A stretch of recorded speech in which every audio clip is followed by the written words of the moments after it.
also just take this conversation here to Reverend Kenneth Meshoe, which we spoke to earlier on. That day you heard the speech there by the President.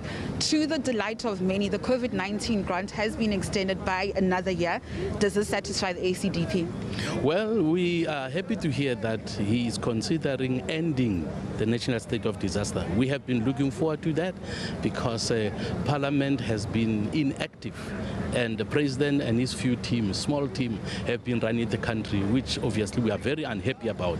But we are delighted that he did acknowledge that Parliament must start operating and doing its work properly, because we know that once Parliament starts working well, a number of things that are out of place are not going to be in place, and the rights of the people, the freedoms of the people are going to be restored. A lot of freedoms, have been suspended, but now looks like we are going back to normality, and we are very happy about that. I was concerned when they were always talking about this is the new normal, this is the new normal. So now we are going back to the normal life that we want to with our families, and I'm hoping that living with this mask, we are going to put them aside so that children can see their parents smiling, children can see one another smiling, because it helps in the development of a child to see you speak and to see how your mouth moves, because it is stated that when children don't see your mouth when you speak, it hinders the development of speech. So we are grateful that the state of disaster is going to be brought to an end. Mr. Meshoe, there were also talks towards the end of his speech. The President has said that there are talks with the judiciary to actually establish special courtrooms to deal with state capture and corruption.